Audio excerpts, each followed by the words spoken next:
शिवबा आमचे राजे हिंदुस्थानात गरजले.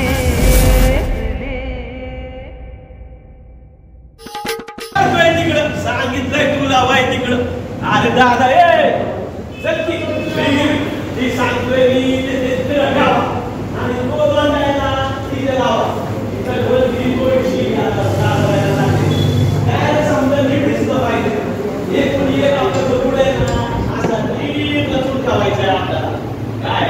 आणि पोसायला लागले.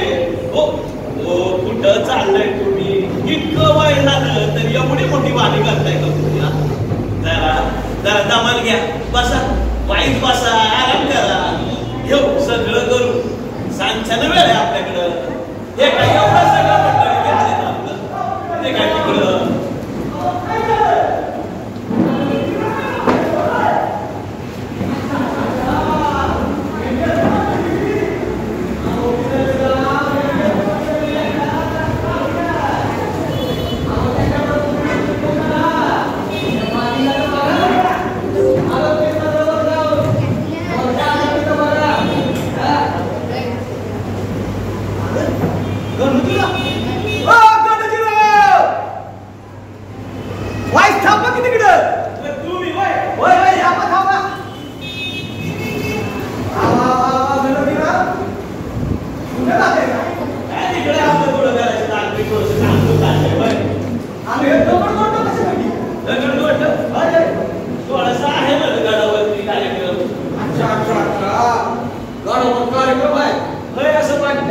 काहीतरी सोहळा आहे गडावर.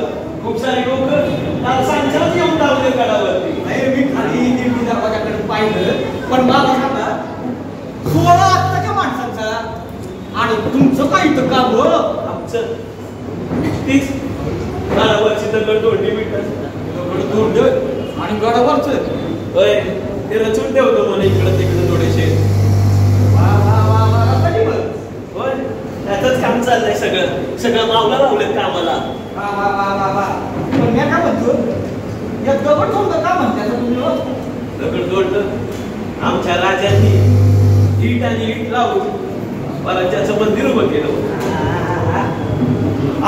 खरं बोलला का बघा, आपल्या राजाने अगदी दैत्याप्रमाणे या गडपटाची माझ्या लावली. आणि म्हणून शान आपल्या राजाच्या भक्ताला आणि आपलं राज काय राजा? आपलं राजा काय? आपलं राज त्या शंभू महादेवाच्या रावणात गेल्याच्या नंतर सुधी त्याच गडपटांनी हे सौराज्य राखलं, हे रयत राज्य राखलं. आपलं राज गेलंय तरी कुठं हो? राज कुठं गेलं नाही तू? मला माहितीये सगळं. राज तुमच्यात आहे, आमच्यात आहे, इकडच्या प्रत्येकामध्ये बसले आहे. मध्ये राज काय? वा वा वा वा वा, खरं बोलला सा. राज गेले कुठं? राज इथं नाही. तुमच्यात आहेत, माझ्यात आहेत, या समजांच्या आहेत. मंदिरातल्या घंटानादात आणि मशिदीच्या बांगत राज आहे. अहो या माणसात राजा आहेत, यांच्यात राजा आहेत, यांच्यात बी राजा आहेत. खळाळणाऱ्या नदीच्या पाण्यात राजा आहे, सूर्य चंद्रात बी राजा आहे. पण एक गोष्ट सांगू का? काय सांगायचा? एक दगड कोंडच, एक दगड कोंडच ह्या आजच्या माणसांना हे भरपूर पुरगत म्हणजे दगड कोंडच वाटतात. एक सांगू, आपलं राज आजच्या भक्ताला असते. राजांशी लई कोशिश लागली, राजांना कोशिशच लागली असते. कसं त्याचं सगळं समजा पाहावं लागतं. काय करायचं? त्या गल्लाला प्रतापगडाच्या खाली राजाने उभा काढला होता. पण आताची माणसं इथं येत्यात, खिडकी दरवाजाजवळ कचरा करतात आणि तिथंच खात्यात. आणि आपली लोक आहेत उचलाया. काय करणार? सगळं पाहून डोळ्यात असून आमच्या नाताला कोणी नाही आहे ते राहिले या सगळ्यांमध्येच. नाही नाही नाही, मी आता दिंडीच्या खाली जाऊन आली. तिथं सांगितलंय तो कियार उचलाय सांगितलाय. येते मंडळी येतील, राज येतील, त्यांचं कोशिश करतील. पण आता बघताना बघता याच्या पुढं आपल्याला थांबायला पाहिजे. आपण तर आहोतच, पण आपल्या पुढची पिढी ही काय तयार होते ना?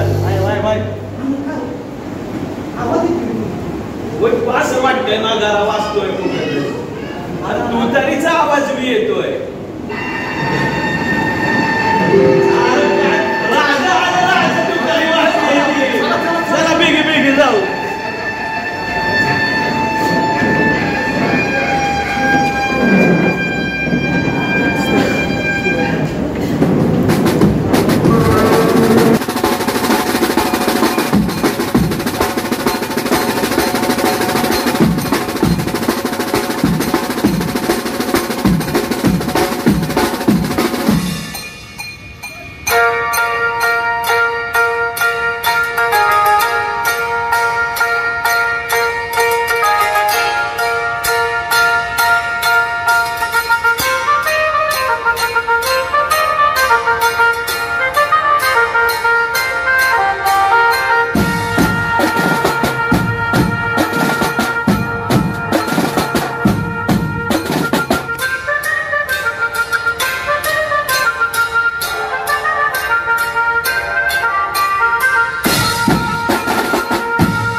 वर्षानंतर तुमच्यासारख्या माझ्या सर्वांना भेटण्याची संधी मिळाली.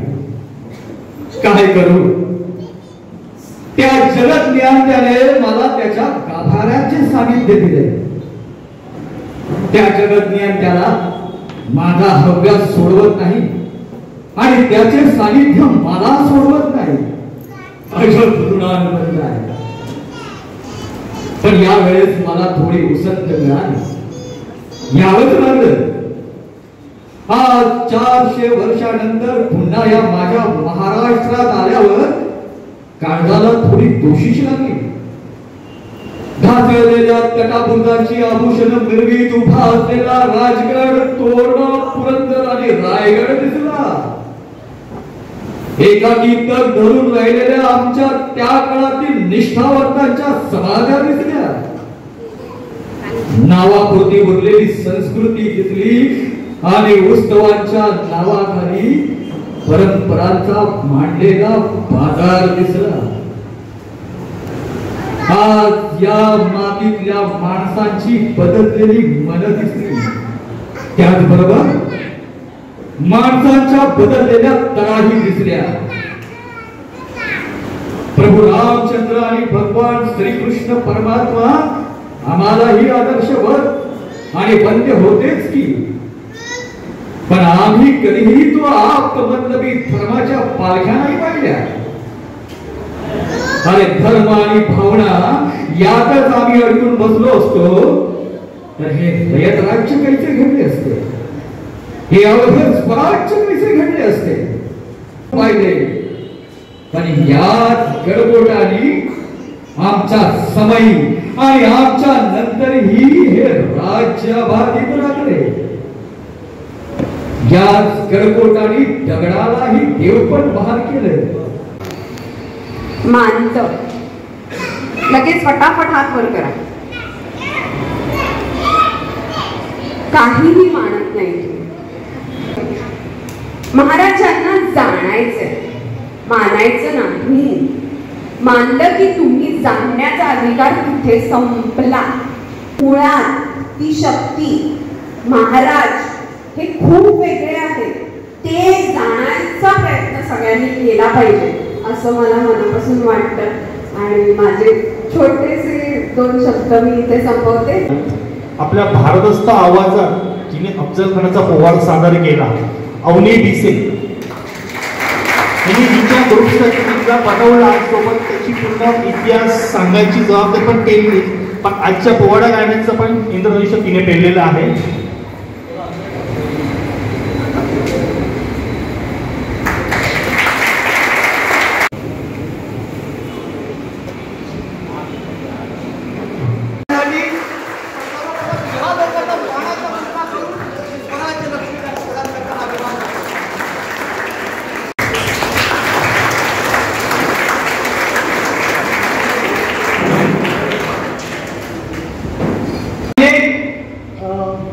आपल्या PM चे जे इव्हेंट्स होतात, अनेक इव्हेंट्सचे हेड निश्चित भंडारकर आहेत. सांगणं म्हणजे त्यांना गालबोट लागलं नको. मी निश्चित भंडारकरांना सांगतो की तुम्ही आम्हाला मार्गदर्शन करा.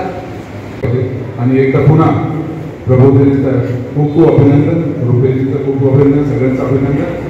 आणि माझ्याकडून काही हेल्पची गरज असेल ते मी स्वतः रेडी आहे. धन्यवाद. निश्चित तुम्ही आमच्या पाठीमागे सर्व उभे राहतात. हा तुमच्यावर पाठीमागे लढण्याचं बळ आहे. गेल्या वर्षी जे त्यांच्या यांनी पालकांनी पण हे घेतलेलं, त्यांनी पण किल्ल्याबद्दल माहिती सांगितली, थोडी महाराजांबद्दल माहिती सांगितली, पाठ करून राहिले. आणि आता मला म्हणाले दादा आम्ही माहिती पाठ करून नाही आलो आहे, आम्हाला तसं माहितीबद्दल नका विचारू. हॅलो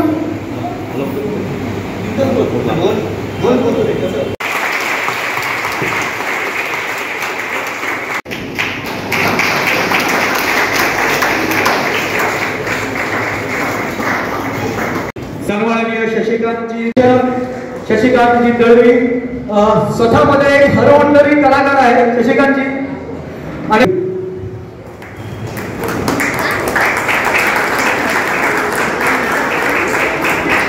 आयरे रोडचा राजा मित्रमंडळ प्रचंडगड तोरणा. आणि मी खरंच तुम्हाला आमंत्रित करतो. या अक्षरशः अंगावर काटा आणणारा असा इतिहास त्यांनी जिवंत केला.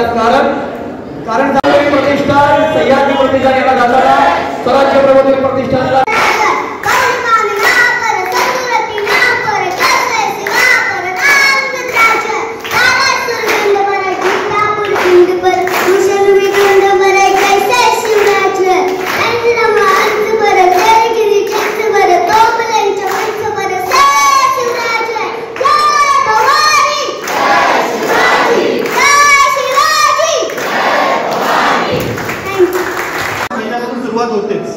त्याच्यामध्ये निश्चय आला, खरेदी आली, हॉल आला, जेवणाचं काय मी वाट बघेन का तो वाट करेल, कधी करेल त्याची वाट शिवाजी वाटत आहे. शिवराजांचं मित्रमंडळ म्हणजे साकारलेला सुधागड किल्ला कशा प्रकारची पद्धतीने या ठिकाणी सुधागड किल्ला साकारला. आणि सर्व टाकून करून रायगड जो मी ऐकलाय तृतीय क्रमांकाचं पारितोषिक संगीत ग्रुप दुर्गराज प्रतापगड. म्हणजे आजही लोणावळा इथे उभारलेला लोहगड आणि तो लोहगड साकारणारे मातोश्री गृहनिर्माण संस्था द्वितीय पारितोषिक विजेते आहे. व्यासपीठावर येतं सिद्धेश्वराने मराठी माना या संपूर्ण कलावृंदामध्ये छत्रपती श्री शिवाजी महाराजांची भूमिका साकारतात. काही व्यक्तींचा स्वराज्य प्रबोधिनी निर्मितीत एक व्यक्तिमत्व सर्वेश ठाकूर त्या ठिकाणी बसलेलं आहे. आणि असंच एक हरवणारे व्यक्तिमत्व आणि त्याची टीम या ठिकाणी आलेली आहे. मी स्वप्नीलला सांगेन खरं तर हा मान तुम्हाला सर्वांचा आहे की हा पुरस्कार तुम्हाला प्रदान करताना या पुरस्काराचं अनावरण आपण सर्वांनी करावं. हा पुरस्कार 2024 पर्व 8 द्वितीय क्रमांकाचा पारितोषिक किल्ले लोहगड मातोश्री गृहनिर्माण संस्था यांना प्रदान करावा. आमचे मंडळाचे उपाध्यक्ष आणि सिद्धेश राणे सर कृपया. रुपेश ह्यावेळेस पण एकूण 82 स्पर्धक विजेते आहेत. ह्यावेळेस सांगेन की तुम्ही क्लिप बघा. प्रथम क्रमांकाचं पारितोषिक ज्यांना प्राप्त झालं ओंकार मित्रमंडळ खोपट.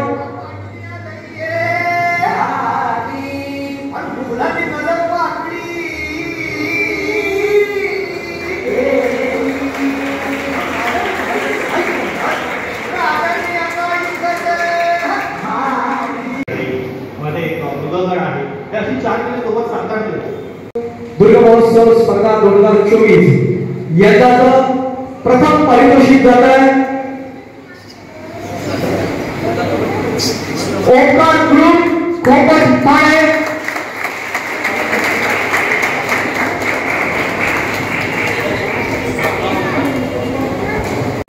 छत्रपती शिवाजी महाराज.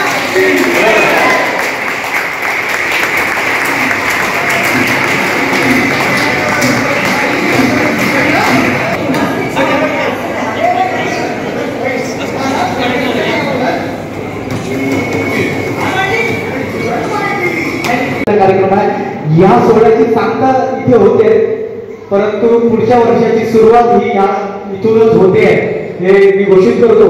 आणि तुम्ही सर्वांनी स्वराज्य प्रबोधिनीचं जे गुणगान गायलं, मी तुमच्या सर्वांना विनंती करतो, हात जोडून विनंती करतो, स्पर्धा ही नसावी.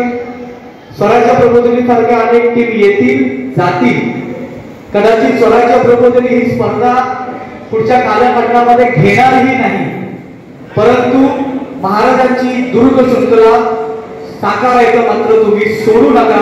ही सेवा महाराजांची करत राहा, ही तुमच्या सर्वांना स्वराज्य प्रबोधिनीची विनंती आहे. स्पर्धेसाठी किल्ले साकारू नका, महाराजांच्या विचारांसाठी किल्ले साकारा. तुमची जात पात धर्म शून्य होऊन जातो. आपण महाराजांच्या विचारांचे पाईप मात्र असणं गरजेचं आहे आणि तेवढं तुम्ही करा. याची याच नोटवर मी तुम्हाला विनंती करतो, राष्ट्रगीताने या संपूर्ण सोहळ्याची सांगता होईल. कृपया राष्ट्रगीताने